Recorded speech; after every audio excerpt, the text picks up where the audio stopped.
waaw asalaamaaleykum waa àdduna asalaamaaleykum waa Sénégal mu leen ziar bu baax a baax di bëgg ñëpp di wax tamit lu leen yëgal rek mooy tamit émission mag boobu émission Ndongo Lo ba faw xam naa dañ koy suspendre rek dañ koy ajandi ba tamit incha allah ñu koré ba pare rek muy émission Ndongo Lo ba faw xam naa bañ koré ba pare rek ma nga yëgal tamit les téléspectateurs di bëgg Ndongo TV international bi ñëpp di ko yëgal waa ahlu Ndongo Lo bi ñëpp di baalu ñëpp àq na di baalu ñëpp àq di baalu ñëpp àq di wax tamit Ndongo Lo bi sëñ Fallou Mbacké fa mu nekk yàlla ko gënal fuuf mu jóge di ñaan bu baax a baax tamit jàmm ak salaam di wax tamit coronavirus bi yàlla nga daax tamit ci diwaanu àdduna bi fépp daal muy Sénégal ak fépp yàlla nga def ñu bëgg ñëpp daal yaa ñëpp waaw di ko yëgalaale gars yi rek xam naa gars yi yëguñu ko woon sax mais seen émission Ndongo Lo ba faw dañ koo ajandi xam naa ba dimanche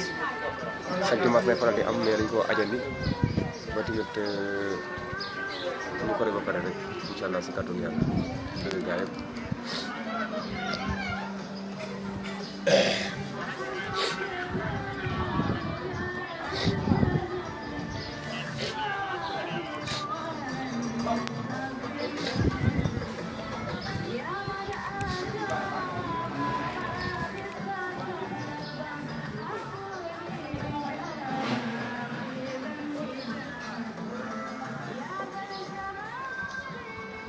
gars yi nag daa mel ne xam naa koor gi mu leen jàpp quoi bu su ma leen online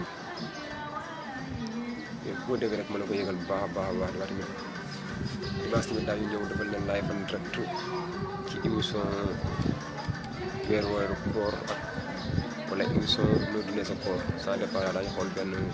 concept ñu indi ko ci dimanche bi incha allah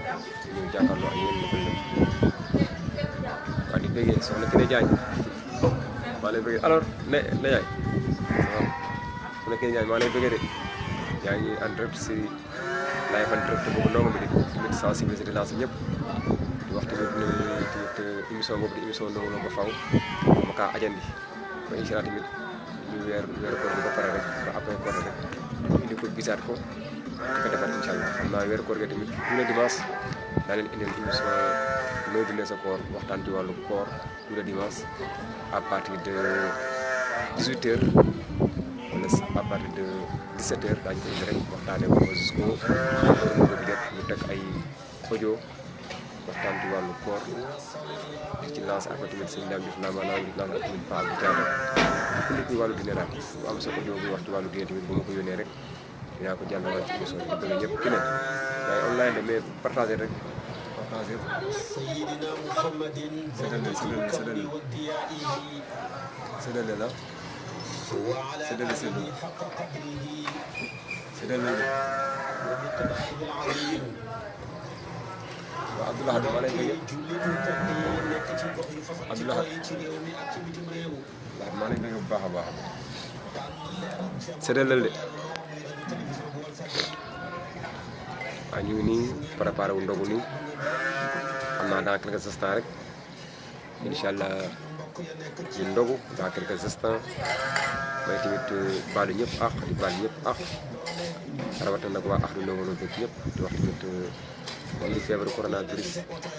yàlla suñu borom tamit daaxal bu baax a baax a baax a baax a baax di bëgg ñëpp yàlla moom def noonu la dañu ko dugg ci jaamu suñu borom jaamu yàlla rek moo am solo daal moo am solo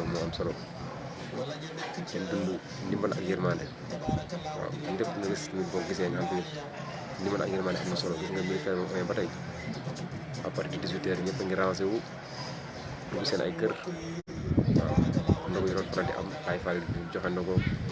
suñu yaay di génn di jaay ay ndogu loolu 18h yëpp amatul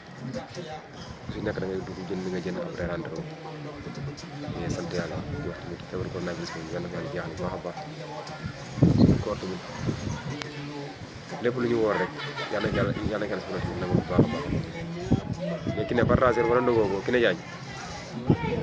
xanaa ndogoo ko ki ne jaañ ndogoo ko mais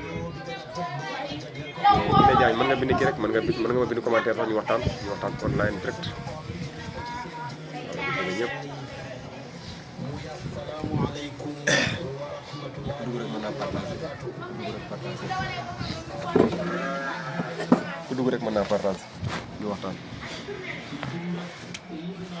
ku dugg rek mën na partagé rek mën naa partagé bu baax di waxtaan dugg rek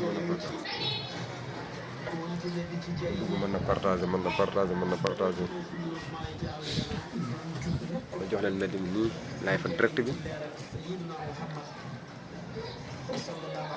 jox leen live en direct bi ku dugg rek mën na partagé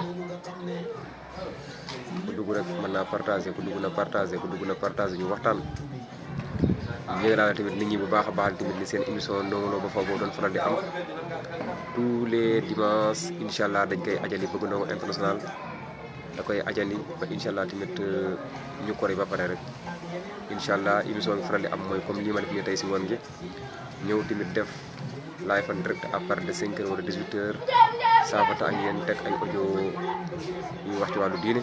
incha allah yéen a ñëw indi émission tamit loolu dina sa koor émission tamit waxtaane wàllu koor émission waxtaane wàllu koor lañu ñëw indi di bëgg gaa yëpp kon xam naa fii lañu yemale ba si kanam incha allah dans quelques instants di bëgg ñëpp seen xarit gaa yëpp bëgg Ndongo international xam naa ba si kanam incha allah